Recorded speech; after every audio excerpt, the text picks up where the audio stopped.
Well, the Gulf oil leak has stopped for now. After 85 days and up to 184 million gallons, BP finally gained control over one of America's biggest environmental catastrophes by placing a carefully fitted cap over a runaway geyser that has been gushing crude into the Gulf of Mexico since early spring.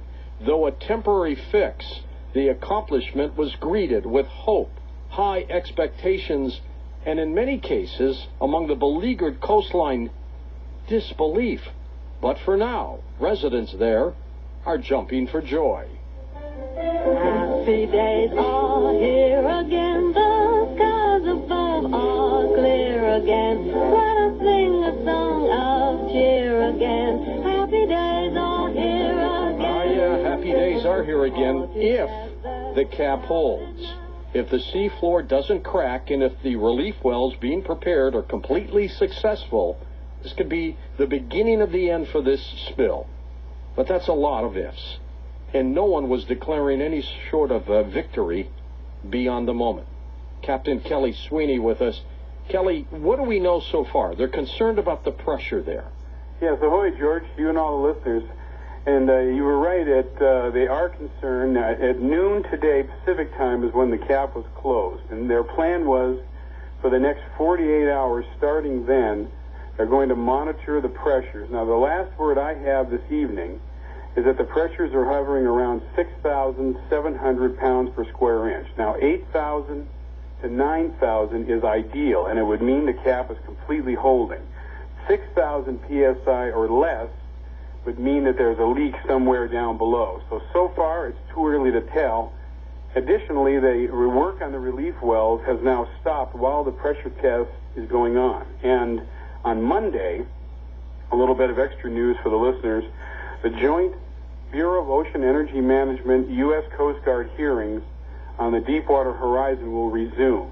And these hearings are going to focus on who is responsible for this disaster. Well, what they're concerned about, though, primarily now, is the possibilities that the pressure from down under will push the oil, seep it up in other areas. Is that correct? That is definitely one of the things. And that the pressure, and that's how, it's kind of like if you have a hose and you cap it, and the pressure on the hose just keeps increasing. If there's a leak or a blowout somewhere down below, all of a sudden the pressure at the top is going to go way down, and it's going to go out wherever that leak is. And that's what they're going to be monitoring with these pressures for the next close to 36, a little more than 36 hours. Okay, thank you, Kelly. Now, Richard C. Hoagland, our science advisor and head of the EnterpriseMission.com, has been monitoring this situation since it occurred in April as well. Richard, first of all, let's get your reaction to this capping. What do you think? Well, I'm skeptical. I mean, everybody's focused, including our dear friend Captain Sweeney, on what we're seeing, and I'm very concerned with what we're not seeing. Matt Simmons was on Dylan Radican's show on MSNBC this afternoon, absolutely adamantly saying there's a mile-long rift 7 miles away that's gushing 120,000 barrels a day, and all this is going to do, if that's true, and again, I have an independent source who was a boat captain on the Gulf, who actually with his buddies was out there and seeing evidence of it with their own eyes. So I have two independent reports saying that what we're seeing is another BP lie. The question I want to know is, if this has all, been in the works for weeks and they've been building this thing and all that, why did the Fed step in yesterday afternoon and call a halt for hours and hours and hours until they finally gave them the go-ahead yesterday evening?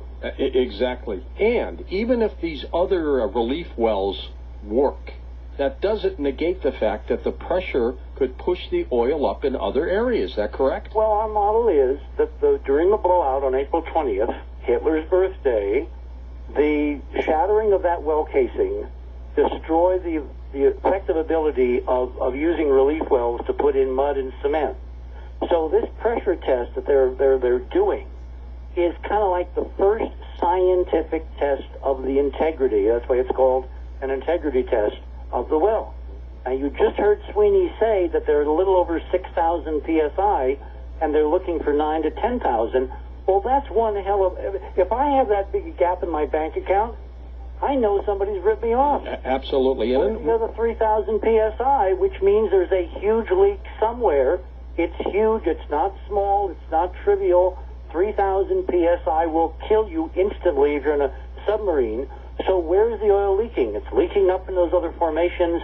It's gushing out through Matt Simmons' hole, which he says came from the Thomas Jefferson, the Noah ship that found it weeks and weeks and weeks ago. Again, from the mainstream media, George, we're getting a peculiar whitewash, and this is the capper. Ed Markey was on Anderson Cooper's 360 tonight, and he confirmed that he had submitted his request per all the Coast listeners and all their email for the mud logs to BP on the 23rd of June with a deadline of July 2nd. He has received no response at all. Amazing. And those mud logs are critical to knowing the condition of the seafloor, fissures, vents, et cetera, and the fragile geology. So what I'm seeing on TV, I think, and it's BP television, it's sole source. Remember, no single point failure, the old NASA motto. We're getting a single source here. We have no independent confirmation. And so I'm looking at this basically as another farce. And I hate to say it, but all the folks in the Gulf that are listening to me, I don't think this is over by a long shot. And I think you have to pay really close attention. Do not let up the pressure. Demand the truth and get those damn mud logs. And we will continue to watch as well. Thanks, Richard. Websites, by the way, for Richard C. Hoagland, EnterpriseMission.com, linked up at our Twitter feed at Coast to Coast AM.